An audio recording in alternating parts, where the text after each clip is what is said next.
Welcome to what is the first demonstration on the first day on the very first Festival of Bookbinding. So you are here, history is being made. I am very, very pleased to introduce you to Glenn Malkin. Some of you will already know his work, many of you perhaps will already know his work. I'm delighted to say that he's recently been awarded Fellowship of Designer Bookbinders, and I've seen many of his books recently, and they get better and better, and especially his airbrushing techniques are a sight to behold. So he's going to do a variety of techniques to show us today. I'll leave him to explain more about it. Just to say that please remember to turn off your phones if you haven't already done so. And if you do want to take photos throughout, Glenn's okay with that. So there will be a chance to ask questions at the end as well as during. But for the moment, I give you a true gentleman, Glenn Malkin. Thank you. Thanks, Lester. Well, welcome everybody. Good to see you all here today. I suspect there are a few people who are hoping to come, looking by the empty seats, but maybe they'll turn up a little later on, but we will see. They'll probably be coming in dribs and drabs. It's nice to be able to do this first lecture. Obviously, we're going to start on a high with this festival, and it'll sort of go off after this, clearly.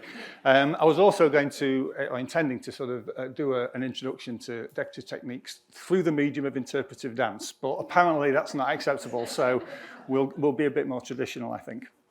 What I'd like to do is show you a number of techniques. Clearly, it's going to be just brief introductions and examples and so on. Hopefully we'll get through as many as we can. Some will be demonstrations, some will just be illustrating. There's certain limitations in what we can and can't do within the theatre here. So we'll see how we go.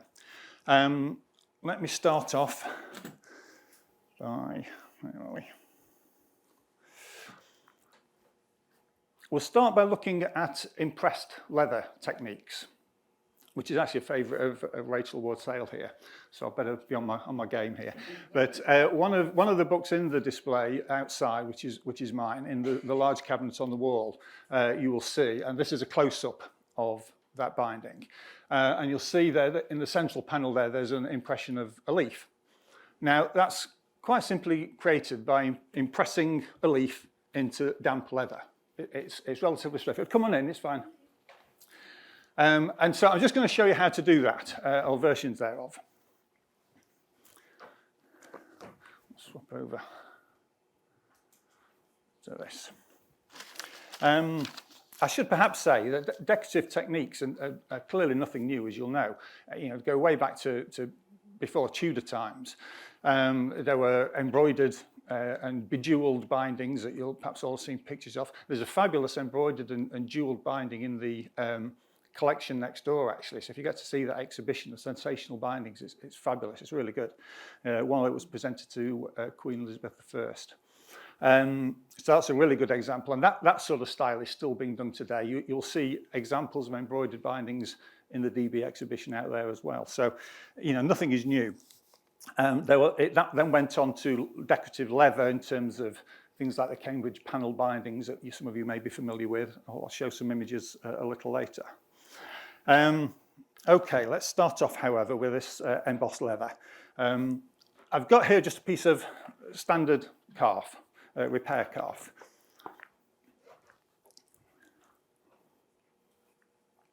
And what we'll do is create an embossed design in there. I've got some examples here which I'll pass around so you can see them more closely. There's a sample here which is just leaves pressed in just the same way as the image we saw a moment ago. It shows you, close up how that can be quite effective, one of which I've just painted by hand, and it illustrates the sort of thing you can do there. I've also got an image of a feather. So I tried this the other day, and I just sort of impressed a feather, and actually didn't work very well. And that's because you have the central stalk, or whatever the term is, on the feather, which is quite thick, and that's made a beautiful impression. Come on in, it's fine. But the outer parts of the feather, of course, are very thin, so they don't impress as deeply. So I'll pass those around. If you can sort of pass them on and move them up, you get a feel for those. But the first thing to do with the leather is to dampen it. So it needs to be quite damp, actually. If you can't see properly, then let me know if it's not showing properly on there or you can't hear me. Please do shout out. I wonder if it's because we've got the lights in the room. Yeah, we do need the lights on, unfortunately, for the filming that's happening. Is that okay?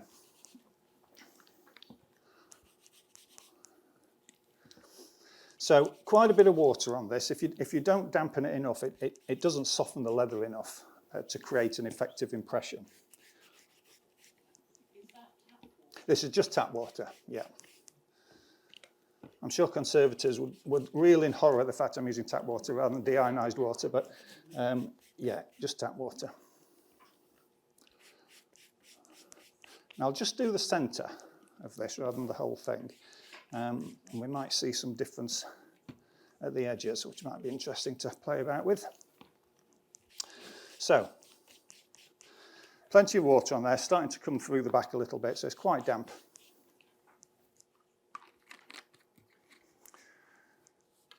Let's put that there. What I have here is in fact, I'll show you an image of this. This might be easier. You only do one side. Sorry? Just the one side. Just the one side, yeah, yeah. It's quite a straightforward technique, actually, when you get into it.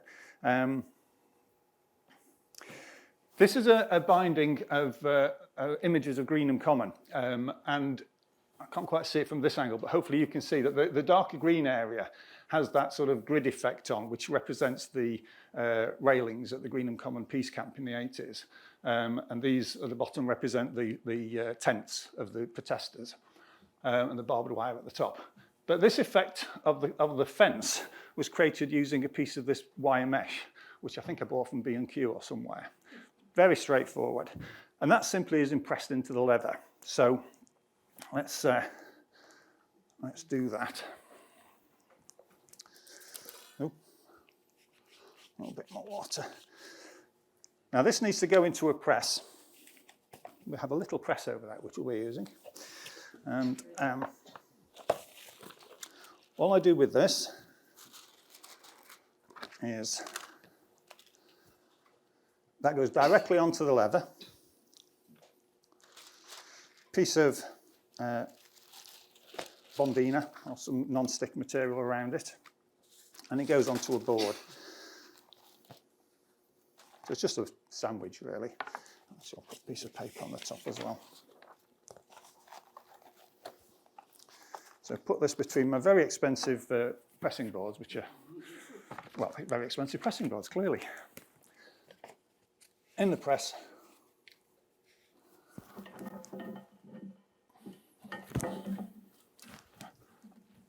I'll tighten that up nice and tight.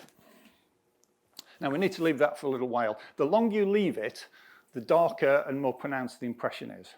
So, you know, often I'll leave it overnight, but we'll leave it for half an hour or something and see what happens. Another technique, another version of this, which I tried quite recently, I thought, you know, I wanted a slightly more general, kind of uniform but not uniform effect. And I tried it with this. Let me, oh yes, we are, aren't we? Don't think you can't really see that, but it's basically a piece of, I think it's actually supposed to be a placemat, but it's more like a doormat to me. It's very expensive. It cost about £1.95 from IKEA for a doormat size thing. It's just a really cheap, nasty nylon carpet, but it has texture to it. And because it's sort of, you know, nylon or something, it's quite a hard material.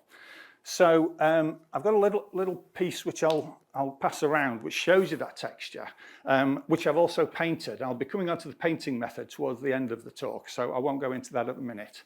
But if you could pass that up, that'd be great. The items that I'm passing around, just whoever has them last, just hang on to them and bring them back at the end of the talk, if that's okay. Right. Oh, I meant to say, with the leaves that I use typically are bay tree leaves, as in cooking. fresh bay leaves. The reason for that, they're quite firm and they've got very pronounced veins on them. So it produces that nice effect. If you use a softer leaf, you don't get quite such a pronounced effect.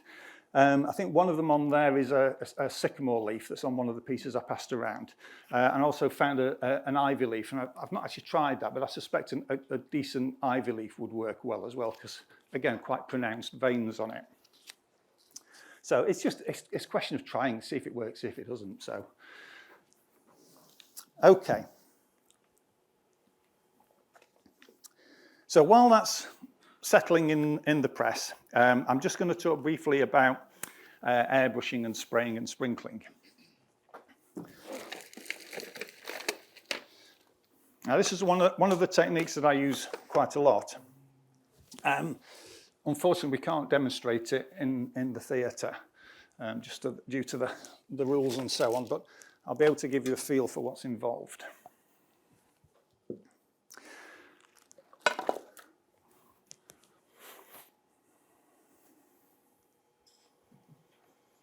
That's a Cambridge panel design, traditional from the late 1600s onwards. And those of you who are familiar with this will know that the centre panels are sprinkled with a dark dye of some kind. Originally, it was I think it was a copper chemical that darkened the leather, but these days we just use dye or inks. And the outer panels around it are also sprinkled, but to a lesser extent. So it's a very straightforward technique.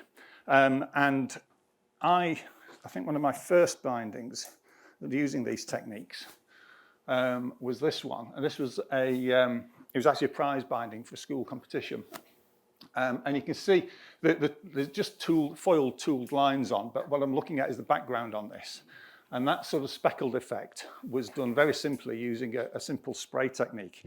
So firstly, the sprinkling, as many of you will be familiar with, is just done using a toothbrush, whereby you use a knife or something and you got your dye on the toothbrush and you just sprinkle it on like so. And the more ink you have on your brush, the better in terms of it creating a darker, bigger, more effective impression.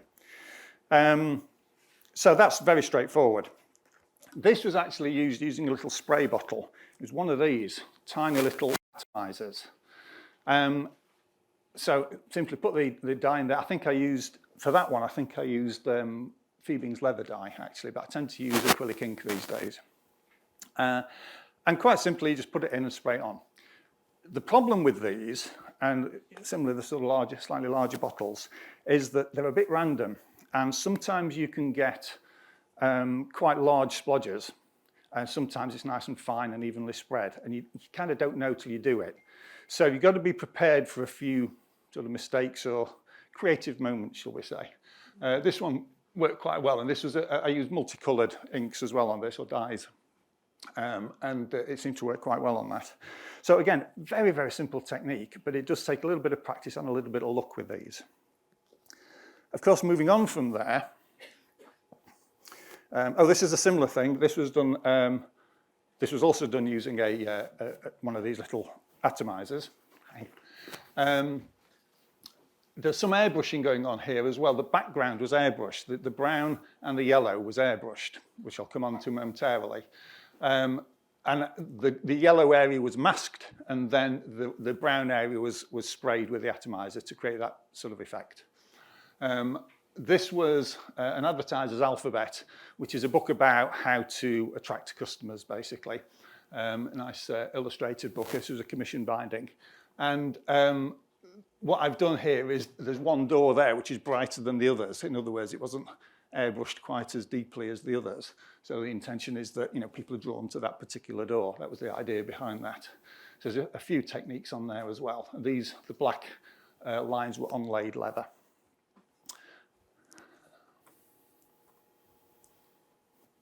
Okay. This is airbrushing, sort of early airbrushing project I did for a customer. It was a customer who'd written a child's book about a steam train, and her husband wanted to have a nice binding done of it to give to her as a present. And so we talked about it, and we decided to do this impression of the steam coming out of the train. And it worked quite well. But again, it's actually really quite simple. But I used an airbrush. I'll show you how I did. I'll talk about how I did this. But an airbrush system sounds very complicated and also sounds as if you need to be quite artistic to use it. But honestly, you don't. It's very straightforward. The kind of airbrush I use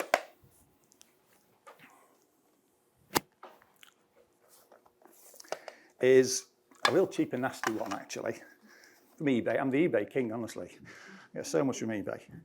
And this is a suction airbrush, which means that basically the bottle is on the bottom and the ink or colour is sucked up and sprayed out, rather than having a cup or some kind of bottle on the top. I just find that easier because the bottles can then be removed and changed really quickly. So you can change colours and so on without too many problems. And these cost on eBay about £20, something like that. They're very cheap. And okay, they don't last forever and they're not brilliant, but they're great. You know, one of these lasts me a couple of years or something like that. So whilst you could pay £300 for a really good quality airbrush, personally, I just don't see the need for it. All I have alongside this is a tube, which goes to, I have a small compressor, which again, eBay, I think the whole kit, the compressor and 2 airbrushes cost me about £75 or something. So they're not expensive.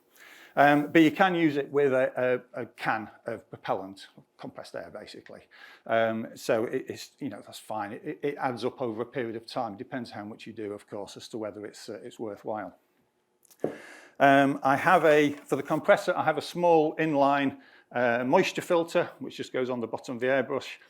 If you don't do that, then with a compressor particularly, you could get moisture in the air that's coming through, and that can cause splodges when you're airbrushing, which is a real pain. So for the sake of a few pounds, to put a little filter in is a great idea. And then I just have a whole load of these little bottles which go into the bottom of the airbrush for my colours. And as I say, that's very easy to remove and change the colours. So that's the hardware that I use. The question is, how do I create the images? And the majority of images that I create are down to templates. If I just go back to the steam image or smoke. Wrong one.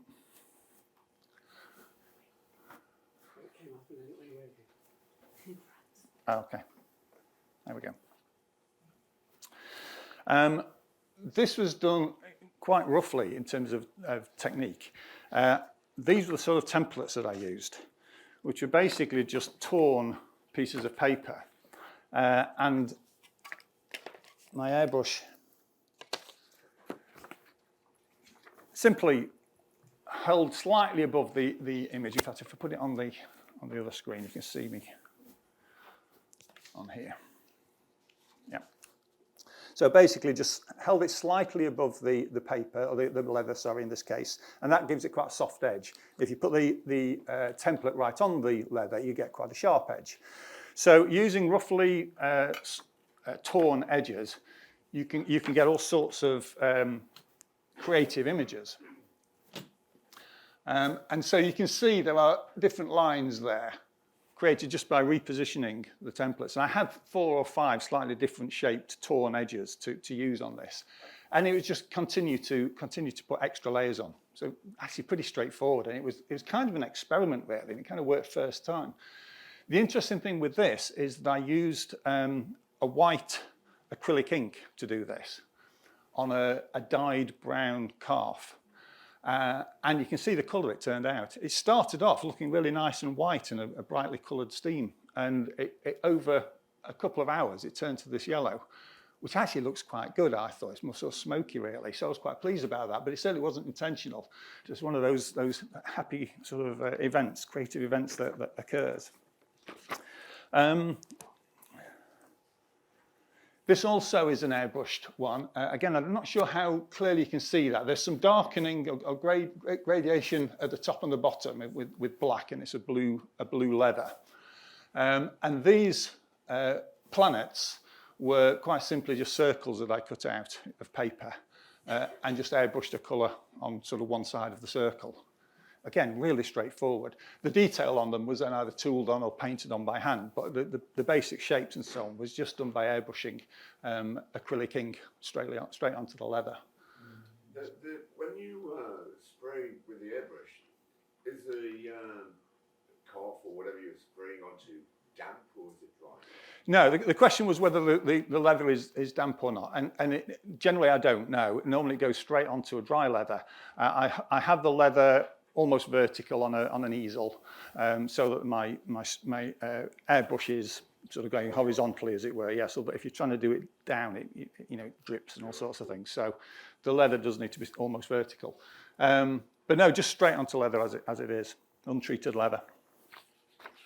The other way, or method you can use is to use this stuff, which is Frisk film. It has other names as well, but it's basically a self-adhesive film, which is really difficult to get off, so I don't think I'll be able to show you, but it's a clear plastic film. Oh, there we go. With quite a light tackiness to it, so it peels off quite nicely off the leather when you're finished with it without damaging the leather. So you can cut a shape out of that, be a circle or whatever, stick that onto your leather and you're away. The only problem with this is that the moisture from the ink builds up on the surface of the Frisk film. And if you have too much on there, it can build up and then start to dribble. So you just have to be a bit careful about the amount of colour you put on there. But you can just dab it off with a tissue or something as you go along. Where does that take us to? Then can I just ask, do you thin the inks at all, or do you just use them? Yeah, Rachel was just asking whether the inks are thinned, the colours are thinned. I always do thin them, yes. I use acrylic ink. Where are we? Had one somewhere. It's around somewhere. Oh, there it is. So it's just a standard artist acrylic ink, which you could probably put directly into the airbrush itself. It's relatively thin, but I tend to dilute them 1-to-1 with water. Partly because what that means is you can be a bit more gentle with your colour application, and it's much better to put multiple layers of colour on than try to put one thick layer on. If you're trying to get an even colour, it's much better and easier to do that. So yes, I do dilute them. Same with, if I don't tend to use Fiebing's dye anymore, spirit dye. But when I did, I also diluted that just with meths or something like that for the same reasons.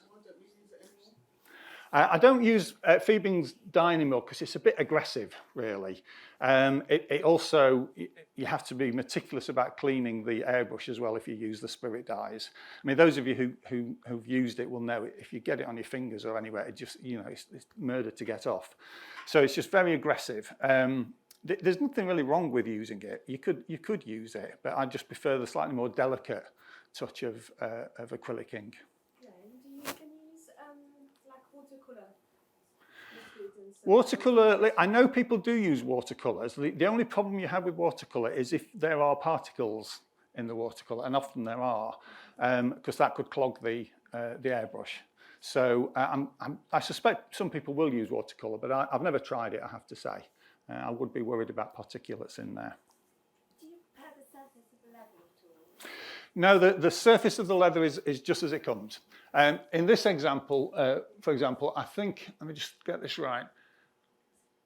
I think I actually airbrushed the whole of the leather on this first to get the background colour before I actually airbrushed those mountains onto the background there.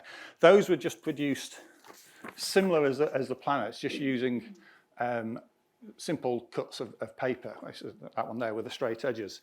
And again, multiple layers, and you can see how when you overlay those and you're just spraying the edges, in actual fact, it's that way around, because obviously you're spraying the tops of the mountains. It's a bit of observation required for this kind of thing, because the darker the mountains are, the closer they look. So you need, the ones further away have to be slightly paler, so you have to bear that in mind when you're doing it. And of course, when you've done one mountain in this case, you have to then wait for that to dry and mask it with the negative of the shape you've used before you can do the one behind it, because you don't want the paint to overlap. I actually use Frisk film for this more than anything, actually. For that reason, it's easier to lift it and reposition it. Okay, moving on. Just get these out of the way.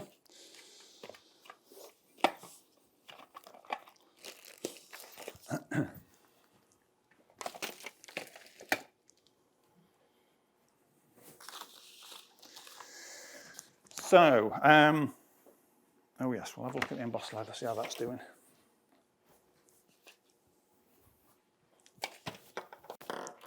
So the problem with these techniques, there's so many bits and pieces.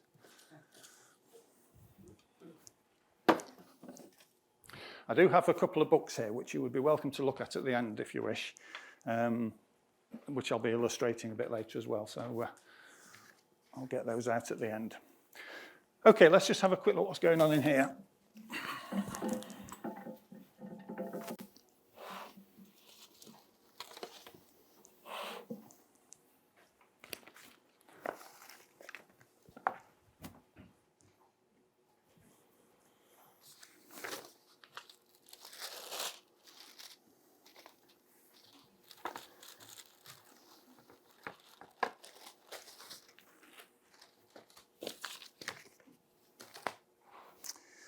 So, let's see what's happened. And there you can see it's been in long enough to have created quite a dark impression. If you can see that on there. I'll pass this around as well so you can see. I'm quite happy with that. But you'll also see there are areas that are not particularly well defined, particularly at the edges where it wasn't wet. So that's a reason really that you need to ensure that it's nice and damp to do that. I'll leave that with you if you can pass that back as well. Thank you. Somebody at the back's going to end up with a great collection of samples, aren't they? Okay, how are we doing for time? Right. Now, of course, one of the most common, most traditional techniques of decorating leather is with gold tooling. And I'm not going to do that because I think Stuart might be doing that at some point, and a lot of you will be familiar with it. More than that, I'm not very good at it. It is such a specialist technique to do it really well. We can all make marks with gold and so on, but to do it really well, there's actually only a handful of people, I would say, that do that fantastically, and Stuart's one of them. So I'm going to leave that alone. But what I will just mention briefly is carbon tooling. Now, carbon tooling uses, surprise, surprise, carbon paper, at least the way that I do it now. Traditionally, in order to get dark lines, and the example that I had up there,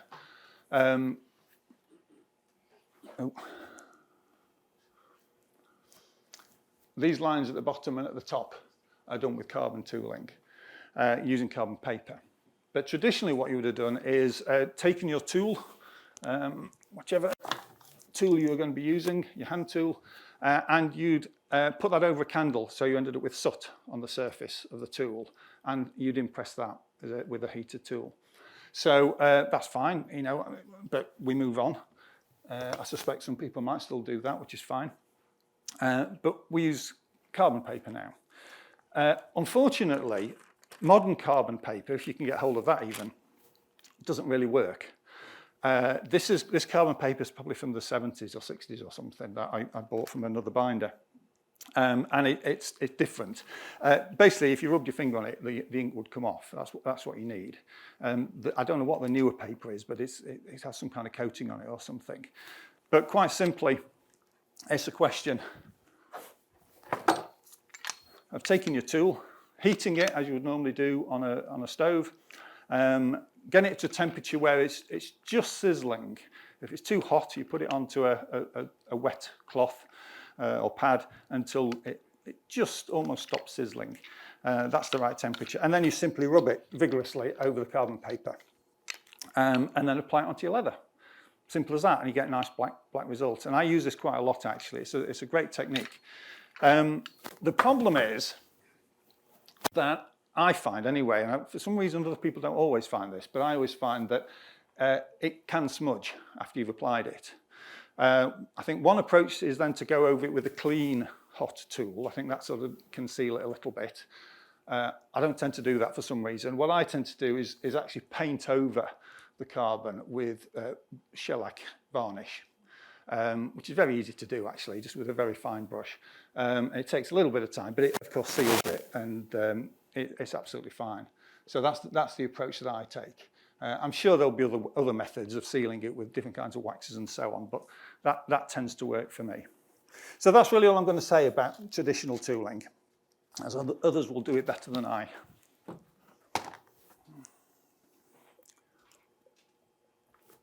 Okay. So, yes, right. I'm now going to show you a technique which I use quite a bit in various ways, which is sprinkled gold. And you see on this book, which is actually the book that we have here.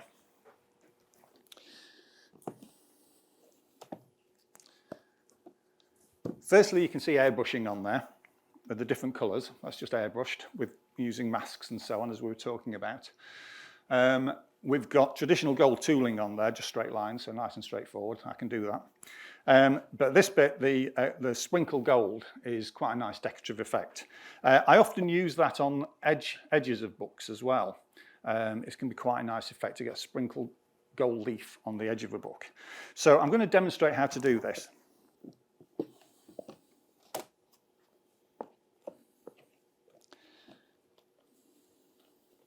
And it's a nice effect, which is quite easy to do as well, which is always good. There's a theme running through this, which is these things are easy to do. I don't do anything complicated. I'll put an extra piece of scrap paper down. Okay.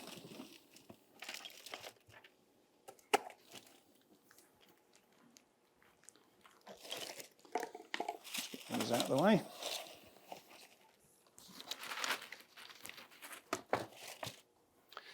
Now you'll start to see how some of these techniques have themes in common, and one of them is masking. I've prepared a board, which is just a piece of leather, not even quite sure which leather it is, a goat skin anyway, just as a sample board. And we're going to create a design using sprinkled gold on there. Now I have cut out a template. Again, I do things easy, so I found an appropriate image on the internet, which I printed off and used that to help me create the image. And we're going to actually create the sprinkled gold effect through that. Now, of course, you could do it two ways. You could have the positive shape, in other words, the gold goes where the face is, or you could have a negative shape and put it around the face. It's entirely up to you how you do that. But we'll use it this way around. You'll notice I've got small holes around it, and that's so we can tape it to the board. And those ensure that the edges of the shape are in close contact with the board. If you didn't do that, potentially some of your gold may go underneath the edge and spoil the sharp outline. Tip of the day is using low-tack masking tape. This is frog tape, which is actually quite an expensive version. I found one called, what's it called? ProDeck, I think it is, which is much cheaper, but it's the same stuff. And the reason I use this an awful lot is because, as the name suggests, it's a low-tack tape. It doesn't have any negative impact on your leather or cloth. So I use a lot of this stuff. So I'll just secure that.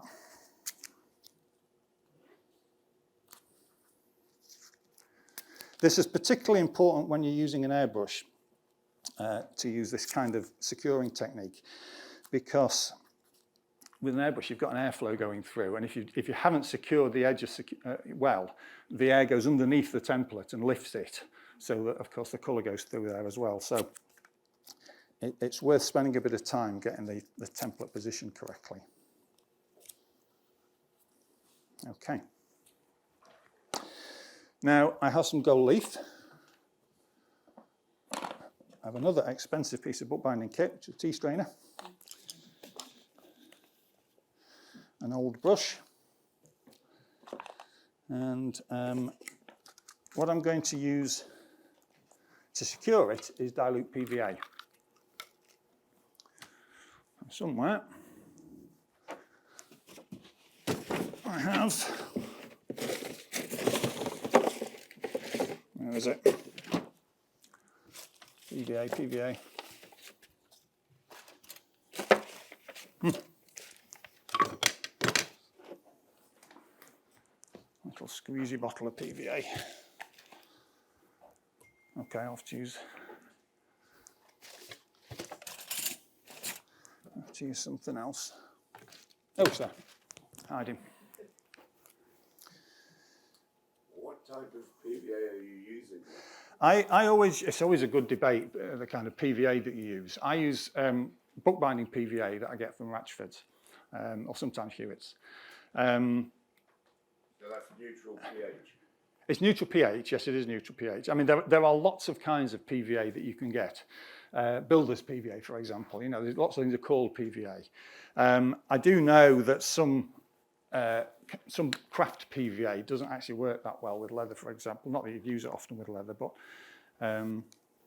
it's not great. So, to be honest, for the sake of a pound or two, you know, I prefer to buy the proper stuff, I suppose you could call it. Okay. So I'm just mixing PVA with water to a sort of milky effect. And I'll be sprinkling that on. But before I do that, I have to get my gold ready. I have to get everything ready first because I don't want the glue to soak into the leather. I want to get the gold on first. So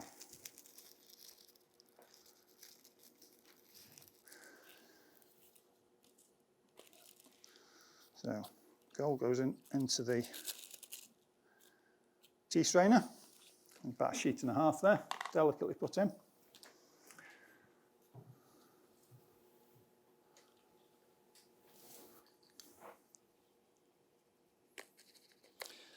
Load up my toothbrush, not too much, it depends how much gold you want to stick.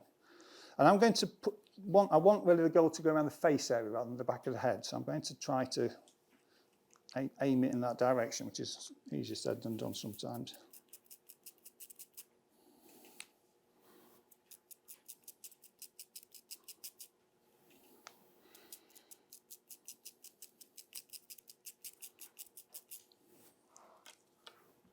And then the gold goes straight on.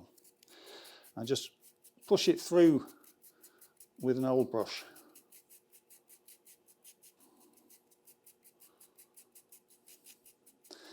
And obviously it depends how much gold you want on your design as to how much leaf you use. Is that genuine gold? That's genuine gold leaf, yes. Yeah, no, it's genuine gold leaf. And then what I do is a piece of thin paper, bank paper, and just gently press it down. So what I'm doing is ensuring that the gold leaf is in contact with the glue, essentially. It's just any thin paper you can use. This is bank paper. I've never quite worked out why it's called bank paper, unless notes are made from it or something, but it's very thin paper anyway, so I can see what's happening through it. Now, an amount of the gold will lift with the paper. Not too much in this case.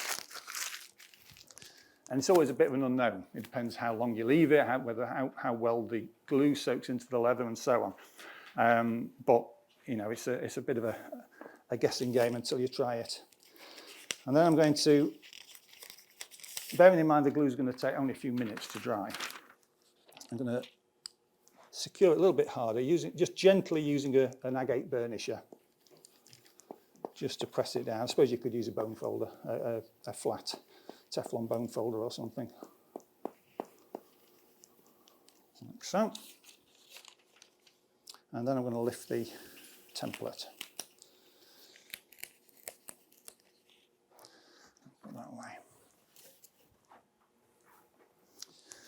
And I'm going to give it another quick rub down.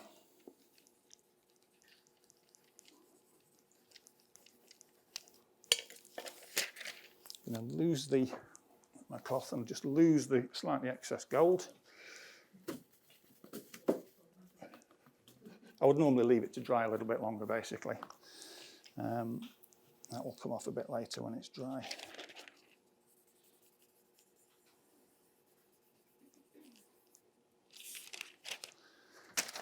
And although there's some loose flakes around there, which we'll wipe off when it's dry, I don't want to wipe the actual design yet because it will lift some of it. But hopefully you can see the sort of effect that it's creating, and I'll pass this around a bit later on. And when it's dried a little bit more, I'll give it a bit more of a wipe. What I would also do with this is seal it a little bit using Renaissance wax, which is, I don't know if any of you use it, but it's a great thing to have. I particularly use Renaissance wax for the edges of books, sealing the edges of books. It's fabulous for that. But it's a white, kind of beautiful smelling wax that's used in conservation work for a variety of things. But you just apply it with a little brush, soft brush, leave it to dry just for a minute or two and then buff it. And it's a microcrystalline wax, so it seals whatever you're working on quite nicely. So when that's dry, I'd probably do the whole of the board or the front of the cover of the book using Renaissance wax to kind of seal it a little bit. Renaissance wax, it's called. Yeah, don't know why it's called Renaissance wax, but such is life. So you can see on the binding. The key to the question is really how much gold do you want to put on there, and that's just determined. Hi, come on in. Sorry. That's all right, no problem.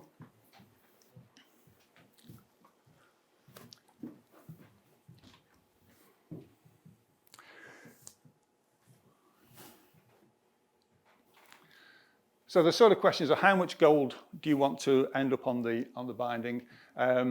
You need to mask meticulously because you don't want any gold elsewhere on the binding. So again, using Frisk film or something, or paper with the holes in, as I've shown you.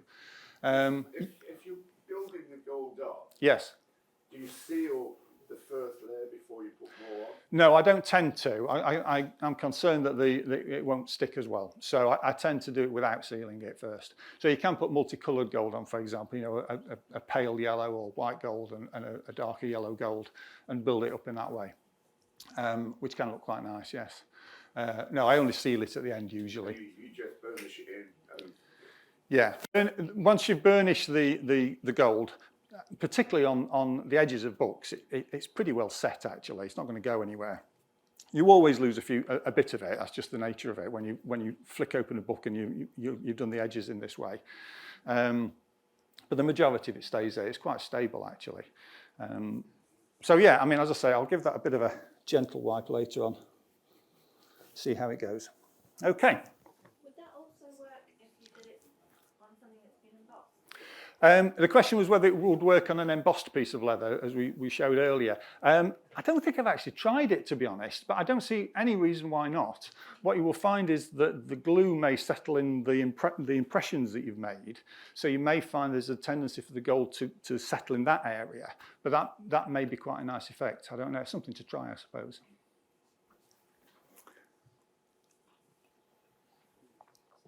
Okay. Right.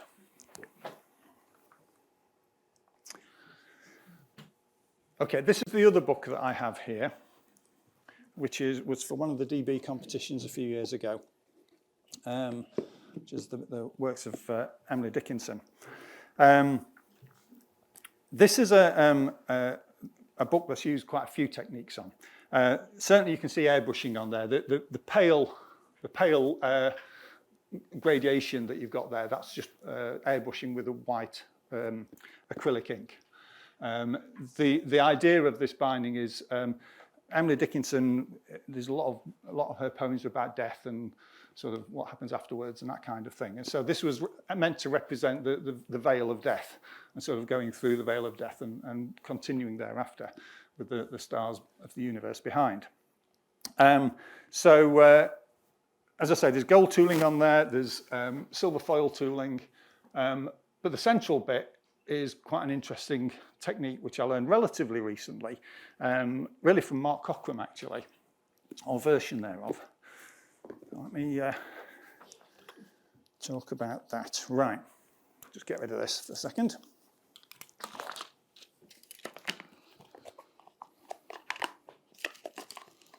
You notice we all learn from each other, don't we, comrades? You know, I mean, everything I've learned, clearly I've learned from somebody else somewhere, which is why I think it's really important to share some of these techniques.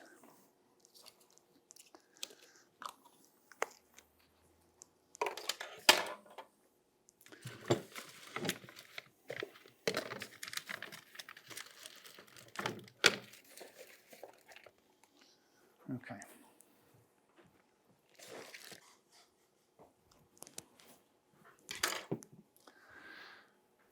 This central panel is an onlay. In other words, it was made off the book. It was created on a piece of paper, and then at the end it was onlayed and back paired, which we'll talk about. Actually, that's the point. Yes, we'll do that in a minute. The technique that was used here is that lots of very thin pieces of leather were applied on top of each other and crossing each other, and a bit of wrinkling and puckering. And all laid on top of each other. And then there was some tooling, cold tooling with a cold brass tool. And if you look carefully, you can see certain lines and things as a result of that, the tools being impressed into it. And that created, although it was cold, it still created impressions, random impressions. What we then did is applied PVA, diluted PVA over the whole thing. Just painted PVA on, and then laid gold leaf on top. And it was obviously down this end was a pale white gold leaf. When that dried, the surface could then either be pared or sanded so that the ridges that were created came off. Mainly it was pared actually. So these areas are where the gold has been pared away, and creates this sort of random effect. Now you have no idea what this is going to look like until you do it. And then in this case, I sort of did a larger area and I cut out the piece that I wanted for this. And that essentially is Mark Cockrum's technique. I give him credit for that. And I've kind of taken that a little bit further, a little bit differently, by using again, simpler version in some respects. In that, what I always try to do with my bindings is create some kind of texture in there, whether it's colour texture or physical texture. I don't particularly like flat colours or flat areas on a binding. So I've been working on different ways of doing this.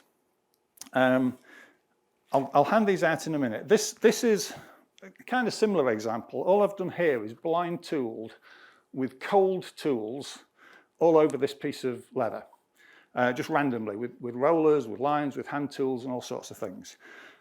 Then I've glued on some leaves of gold leaf, and then just sort of gradually kind of burnished it off a little bit just with a cloth to see what happens, really. And I'll pass that around, and you'll be able to see here the sort of cold blind tooling and the effect that it's created. Now, I've never used that on a binding, that particular style, but it shows the potential that this can have. I'll have that over there, if you could pass that around, just to give you a feel for it. And the other way I've used this is the same technique, so cold tooled onto leather, and then I've applied colour, which is in this case acrylic paint, not ink, acrylic paint, undiluted primarily. I think I diluted it just a little bit. First, in this case, first with a yellow background, and then with sort of oranges and reds, and I scrape off the paint using cardboard, or sometimes a bit of cotton wool or something. Again, a bit randomly, really. So some of the colour lifts, some doesn't. Some of the colour stays in the impressions made by the tools. And you get, again, really quite a nice random effect. And you can continue to apply layers of colour to make that as complex or straightforward as you wish. Let me just see if there's another example of that. Yeah. Again, I don't really know if that shows up on there. I think it does, but you can see in between the black lines, you can see this kind of mottled effect. That's exactly this. That is this texture, both texture in terms of colour and texture in terms of feel, just to lift it and give it a bit of interest, really. So, yeah, I'll hand that round as well, please, just to show you. And I'll show you how I do this.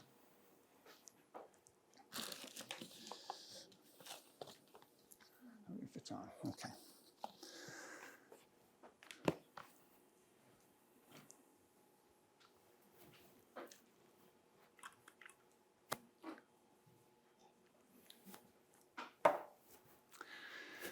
So I have here a piece of, I think it's harmattan goat, and a piece of thick grey board. It needs to be thick so it's quite soft so that it will have some give in it.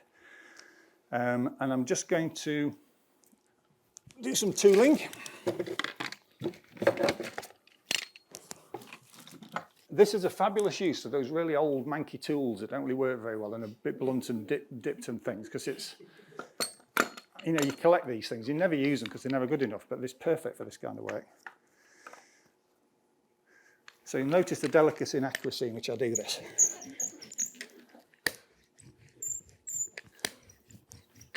Now, some leathers work better than others. I've missed a very important point. I haven't wet it.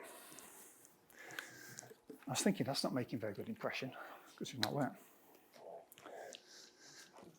So I obviously did that on purpose just to illustrate how it doesn't work.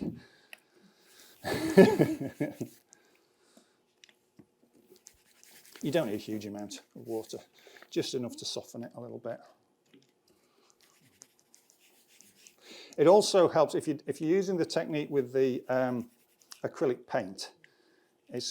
You need it wet anyway because it stops the acrylic paint from sort of drying instantly.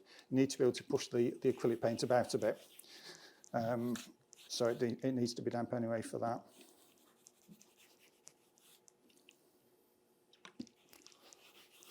Okay.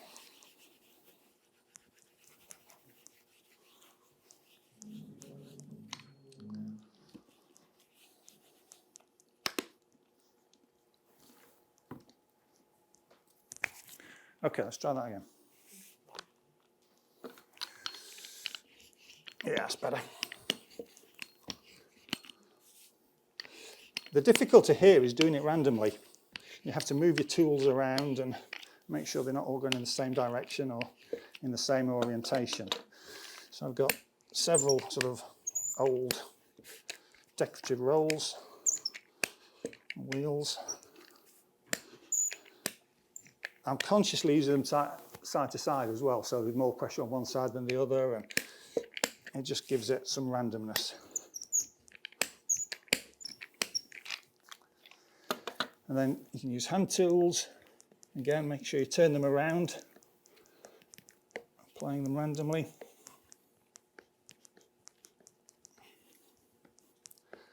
Another one somewhere. What happened to that? It's there. Kind of the more the better, really. Well, I say the more the better. If you overdo it, you find you've actually compressed the entire piece of leather. So, you know, I've done that myself. So you do need to know when to stop as well. A bit more like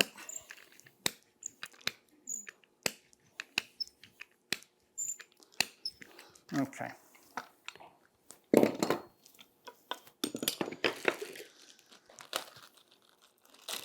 I've no idea how this is going to turn out because it's another one of those techniques.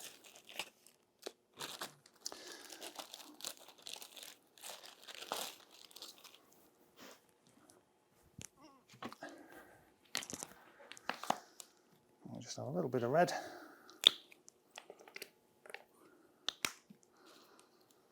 A little bit of blue.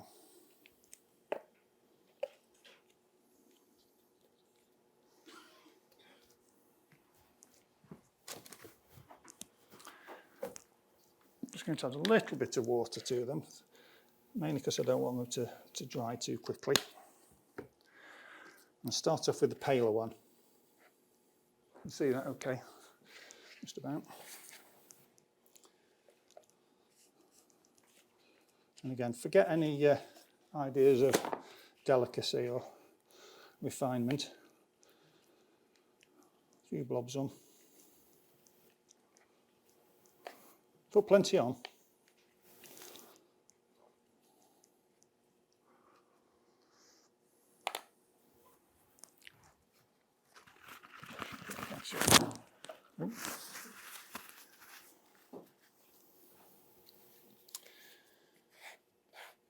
Now you can see immediately how the colour sits in the impressions of the tooling that you've made.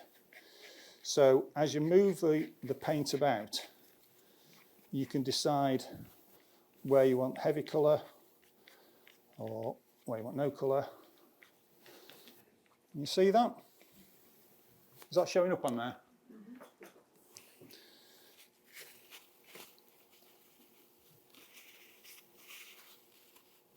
I'm going to use the same brush to apply a bit of blue.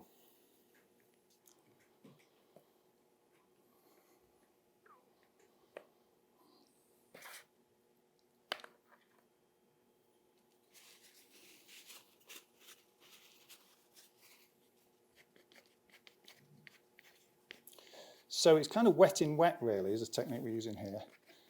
We want the colours to mix quite nicely. But the great thing about this is if I do that and I think I've put too much blue on, or I can't see the red anymore, just put more red on. It's quite a freeing technique.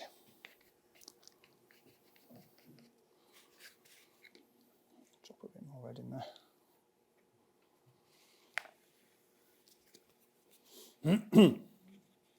Okay. And then you could use a sponge or a piece of cotton wool, and if you wanted to, you could just lift a few bits, just to lighten it,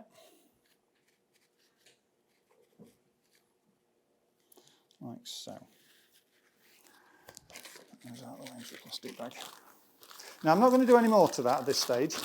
Equally, you won't be surprised now, I'm not going to hand it out either, if it's soaking. I'll leave it down here for you to look at. But what you'll see is that you've got texture there, both physical texture and colour texture. And as that dries, you can then make decisions whether you're going to put some more colour on, different colour on, whatever. I tend to just use 2 colours at a time. I think it can get a bit muddy if there's more than that, but you know, it's a question of playing about with it and seeing what works. So I'm just going to put all this wet stuff away to get it anywhere. Get all my hands already. How do you seal it? How do I seal it? That's a very good question. Do you know, I don't think I do tend to. When it's dry, I think if anything, I'll just use some Hewitt's leather polish. You can do what you want with it. I mean, it doesn't sort of go anywhere. I guess if you were to use something that's too wet, it might potentially start to lift. It doesn't have a tendency to crack. No, I mean, it's not on particularly thick, actually, when you look at it. You know, a lot of the thicker areas of paint have been pulled off or scraped off. And usually it's on the centre of a board, more often than not, rather than along the joints. So I've not had any problems with that. But no, I think in the past all I've done is just used standard leather polish, really, to seal it or make it shiny.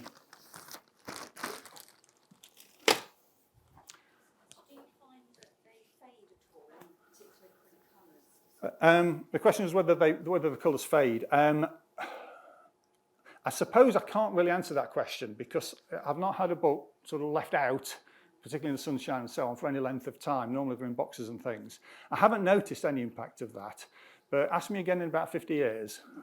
I'm sure I'll be around. And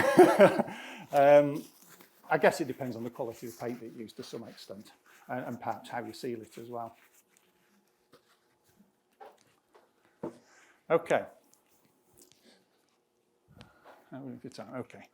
Oh, yes, I will. Put that over there because it is wet, out of the way. So, one more thing I want to show you, if I may, and that's back-paired onlays. As well as airbrushing, back-paired onlays are probably the technique that I use most.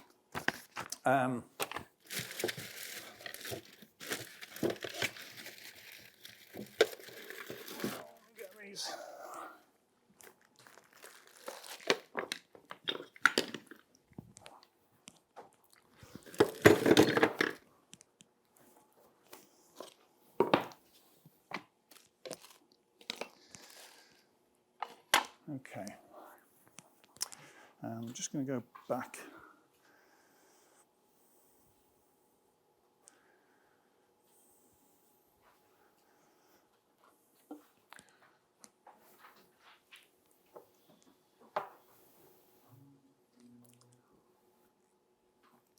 Now the back-paired onlay here is the sun in the middle. This tree is an onlay, so it stands proud of the leather and it's puckered to give some texture and so on. But the sun there is a separate piece of leather that is onlayed. Now the problem with that is that it's over the joints. So that were you to open the book and flex the joints, if that onlay was standing proud, chances are it would lift or pucker in some way. It wouldn't really open, or the book might not open properly because the leather was too thick at that point. So what you have to do is back pair it. In other words, get the leather back to the width of the rest of the leather on the board. And I'm going to show you how we do that. I've got an example which I can hand out as well. So this is just a standard piece of goat. I think it's Hewitt's Pentland goat with a red back paired onlay on it. And what I'd like you to look at as you pass this round is the fact that although it's stiffer because it's glued on, so the glue makes the leather stiffer, the thickness is the same as the blue leather behind it, so that when it bends, it doesn't lift or doesn't have any problems if it were on a joint. So just have a feel of that, and you'll hopefully see what I mean if you're not familiar with this technique. Now, there's a couple of important things to consider when doing back paired onlays. I'm going to demonstrate putting these two pieces of leather onto the red leather. What you have to ensure is that the onlay is thinner than the back leather, because what we're going to do is glue that in position, and the lump that's created at the back after we've pressed it, we're going to take off the back of the red leather. If that was equal to or greater than the thickness of that, then you go all the way through and you'd come to the blue leather and you see it. So, and we don't want to do that. We want to retain the stability of this. So the onlay has to be thinner than this leather. So I thin these first with a Scharfix or a Brockman paring machine, and then finish it with a paring knife. I also will edge pair it as well. So the edges are paired down to nothing, because even though we're going to be pressing it and back pairing it, you don't want to see a visible edge to the onlay piece of leather. So that one I think I've already done. Yes, I have. You can perhaps see on there the edge has been paired to nothing. On this piece, I've done some of it, but not all of it. So I'm just going to quickly pair the edge of this. Need a good sharp knife.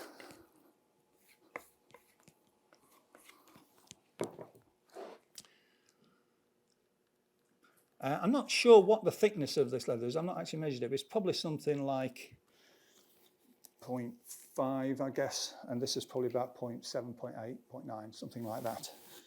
So it's much thinner. So I edge pair that.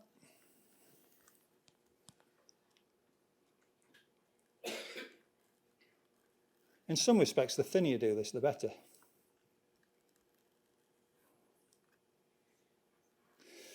If you're doing a very delicate onlay,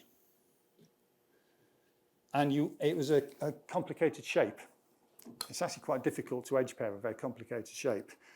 So you perhaps just have to thin the whole thing as thinly as you can. But it's also advisable to temporarily paste a piece of tissue to the front, to the good side of the leather as well, and that stops it distorting as you're working it. If you're trying to do a fiddly bit of back pairing, edge pairing, and a tiny piece that's in a very delicate shape, it's very difficult to do that without distorting the leather, stretching it or whatever. So just by pasting some tissue to the front avoids that problem, helps to. Okay, let's say that's done. That's not far off. You'll notice I've demonstrated pairing the straight edges, not the edges of the circle. It's much easier. So we will put that on the leather.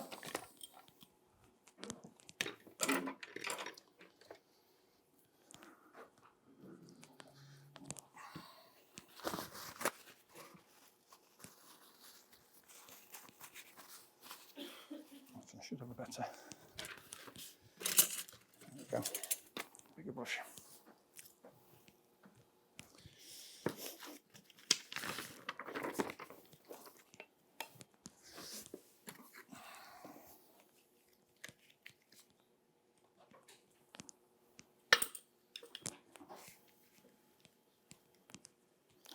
So normal paste, those of you who are bookbinders will know that with leather you almost always use paste. Paste soaks into the leather, whereas PVA tends to be more of a surface glue. So paste makes a very strong bond. It also gives you time to manipulate the leather as well if you need to. You need to move it around or change its position. It's quite forgiving.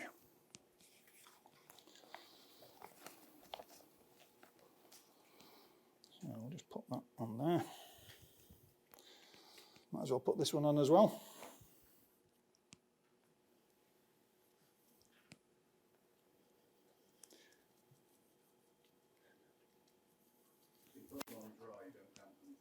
No, that's right. You don't need to be damped. Mainly because you don't need the extra time to manipulate them once they're in the right position. If you're gluing up or pasting up leather to cover a book with, you need the time to manipulate it. So you'll often wet the leather first or dampen it. Okay. Could your onlay piece be something else than leather? Yes, it could. Yes, the onlay piece doesn't have to be leather. Could be anything really. It needs to, as I say, it needs to be thinner than the leather you're putting it onto. So, for example, you could use a piece of vellum.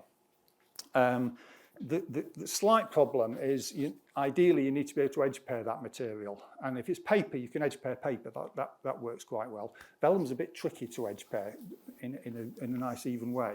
I'm sure those binders that are experienced with vellum could do it. But if you don't edge pair the material that is the onlay, you could well see a raw edge, which isn't necessarily great, unless that's the effect you want. Okay, so those in position, beautifully and accurately placed. Now what we want to do is, at the minute, they're standing proud of the surface of the leather, so we need to push those through the leather so that this surface is entirely flat. And we do that by pressing it against some Bondino, which is sort of non-sticky stuff, on a flat, smooth surface.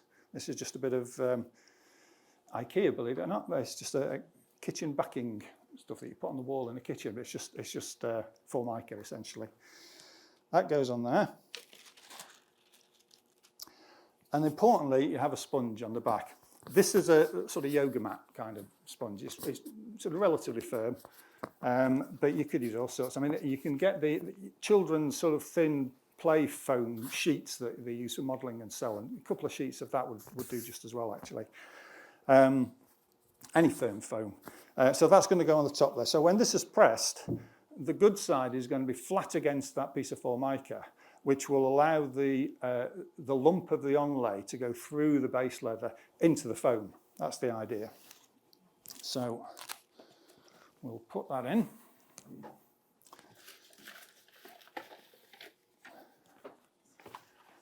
Using my expensive boards.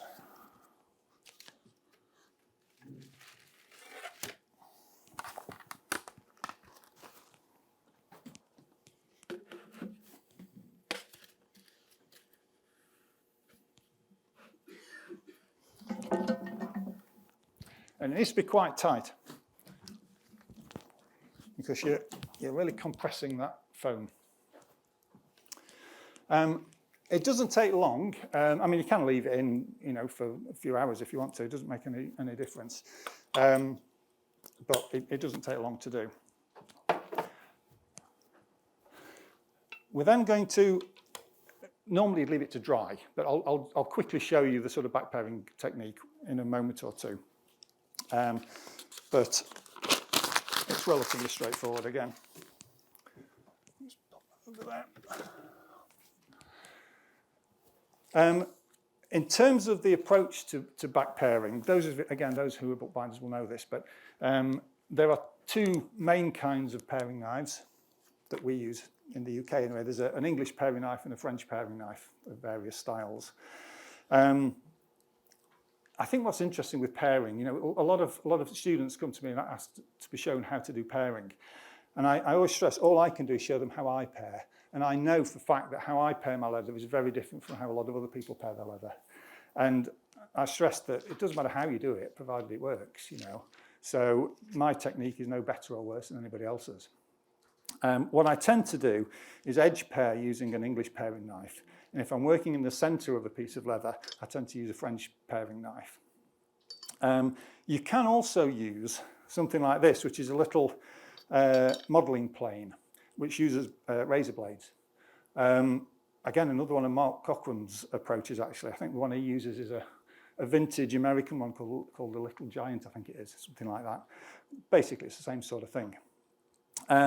And you can, again, it's a bit like using a spoke shave. Those of you who've used spoke shaves to thin leather, it's the same kind of approach. So we'll have a look at that maybe in a moment or two. Let's have a look at what's going on here.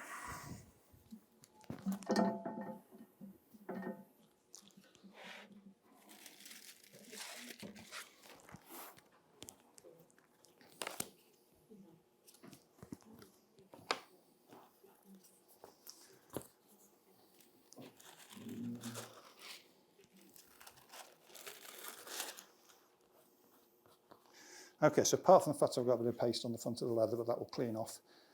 That feels okay. But the important thing is on the back, I can feel, you won't be able to see it, but I can feel that there's a lump on the back. And I hopefully we'll be able to illustrate that if I have a go at the edges a little bit. I don't think I've ever done this when the leather's still wet, but let's see how we go.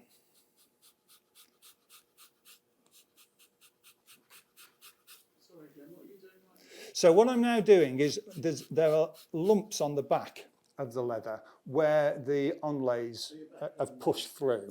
You see the onlays are flat. So that's flat. So we've got double thickness leather at this point and at this point. So you now need to remove that. Now, when you look at the books in the exhibition, it's interesting to try to figure out which of these techniques they've used. Onlays is a very common technique in bookbinding, as many of you will know. And back-paired onlays particularly. Clearly, you don't have to back-pair them. If you want that effect of a raised piece on the front of your binding as a statement of your design, that's absolutely fine. But you can't really do that over a joint, for example. So things like that you have to consider. So you'll be able to feel that when you come down at the end, you'll be able to sort of have a look at this and feel it. There's not much point handing it around whilst it's still wet, to be honest. And I'll just quickly take off a little bit of that. And maybe you can start to see, or maybe not, but maybe you can start to see the shape of the triangle coming out from behind.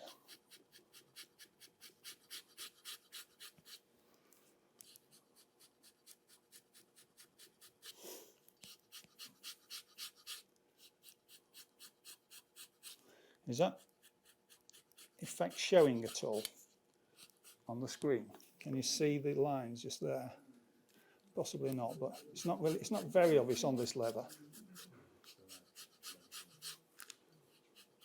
But you see the colour starting to change, basically. Yeah? Now, obviously, I take a lot of time over doing this and continue to do it until it feels absolutely flat. And the piece that's been handed round, you know, that's how it should feel at the end of the day, that it's nice and flat. And although this is always going to be stiffer because of the glue that's in there, the thickness is the key to it. I will just show you. Yeah, we'll just show you the this little plane. This was about £14, I think. It's not particularly expensive. And it has just a standard razor blade in there, nothing special. But you don't want the blade to be stuck out very far. So what I tend to do when I'm setting it is just take a couple of pieces of paper,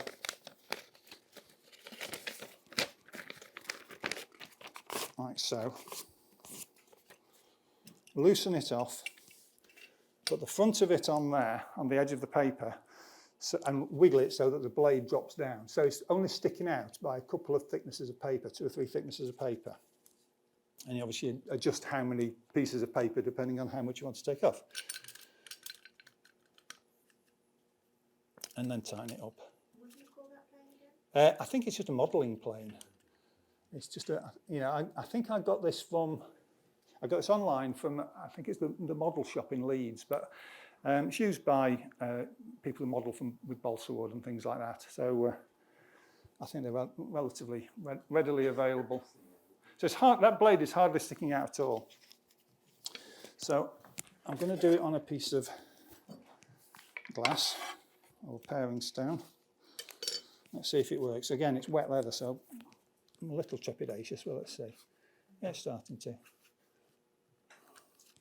you use it with the blade very sharp, or would it flat out? I use it very sharp, yes. Yeah. It's reasonably tolerant, actually. It's actually sticking out a bit too far, that, for me. I'm going to reduce the number of pieces of paper. It's just digging in just a little bit too much. You lose a little bit of control. There we go. As always with paring, you have to make sure there's no parings underneath your leather. That's when you have problems. When you get holes in leather, it's normally because there's something underneath that you've not realised. As many of you will know, that's better.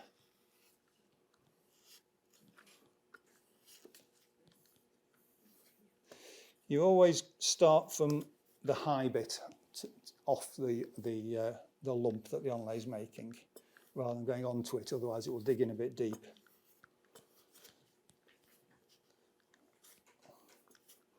This is digging in a little deep, I think, because of the moisture. You can start to see perhaps the shape of the circle coming out there.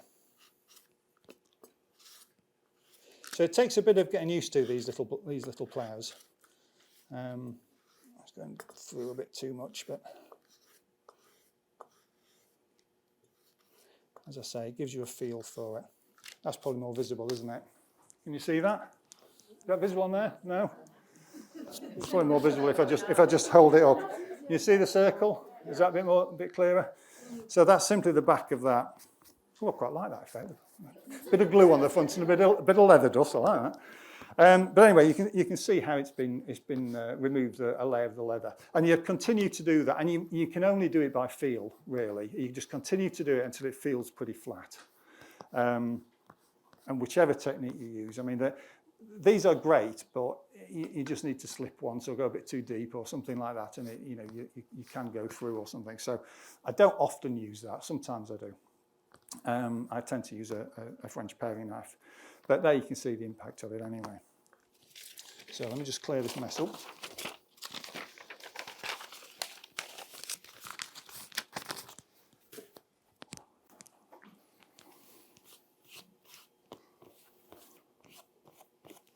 I'll leave this down here because we're finishing soon, so we can have a look at that when we come past if you wish. Right.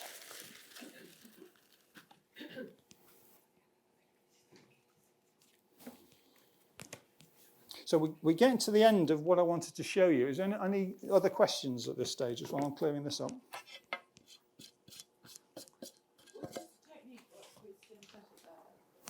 Would it work with synthetic leather? I think the problem with synthetic leather is the pairing.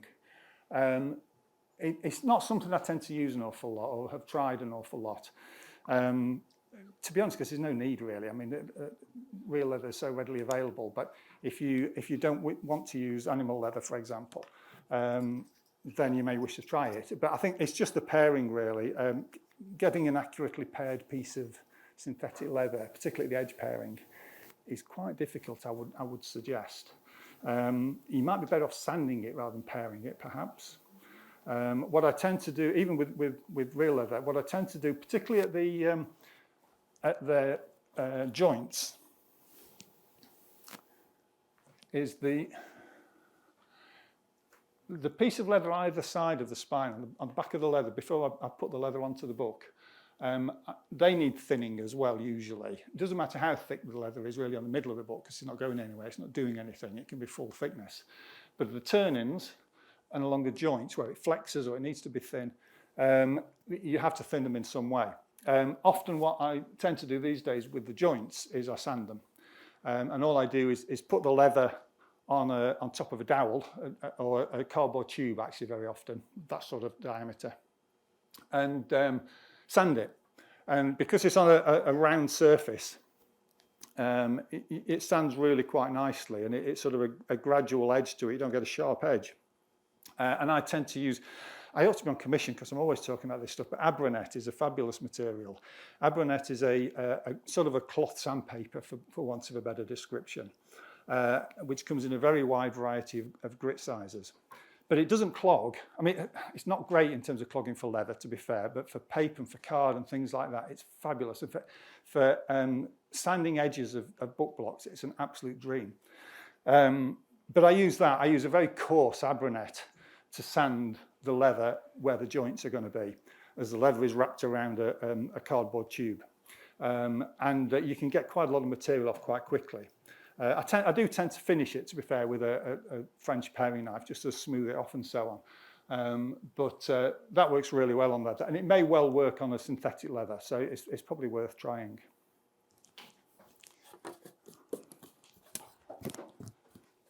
Okay, how's that doing? Okay, I'm going to leave this out, but there are still patches of wet acrylic on there, so be warned. Get rid of that.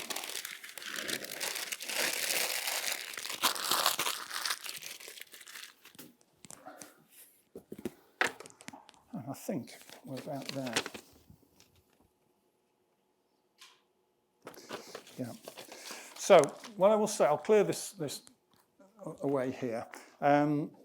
These two books, I'm very happy for you to have a look at. I'm very happy for you to handle. However, please be careful and please ensure you've got clean hands. That's all I have to say. But you can see the techniques that we've been talking about on these. This one's got gilded edges, but this one, I think, will have... This has got sprinkled gold edges on a blue acrylic ink background. So again, the same kind of sprinkled gold I use on the cover of that is used on the edges of this. So I will leave those there for you to peruse. We have the somewhat messy but vaguely interesting cold pressed leather with the acrylic paint on, and the still slightly wet or moist back pair onlays. So please feel free to come and have a look at those as you come down and ask any questions. Are there any other questions that anybody wants to ask at this stage? Oh yes, so we have a microphone if anybody's got any questions. There's a lady over there who's got a question. Please, Lester. Who is it? Who's got a question? Oh, right over. This is. Can we just use this? It's for recording. Yeah.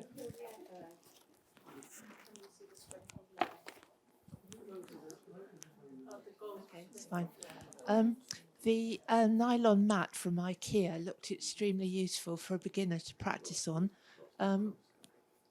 Which department does it come Yeah, from? the nylon mat that I used, as I say, I'm pretty sure it's in the kitchen department because I think it's a placemat, but it's quite a large one actually. I'll leave it out so you can have a look at it, but it's really quite nasty. You know, you really want this on. You wouldn't want this at your dinner party, but as you saw for the piece that went around, it's actually quite a nice effect you can get on the texture, and the effect, the colour effect that I used on that is exactly the same that I did on here. So just wetted it and just applied some acrylic to it. One thing I would say is I often wonder about if I'm going to wet the leather after, will the impressions that I've made lift? Will the water cause it to expand and come out? But I've not really had that problem, but I do tend to work quite quickly on it. So it seems to be fine. Any other questions? There's been a lot of questions all the way through, Glenn, so I think, well, firstly, a round of applause, please. Thank you.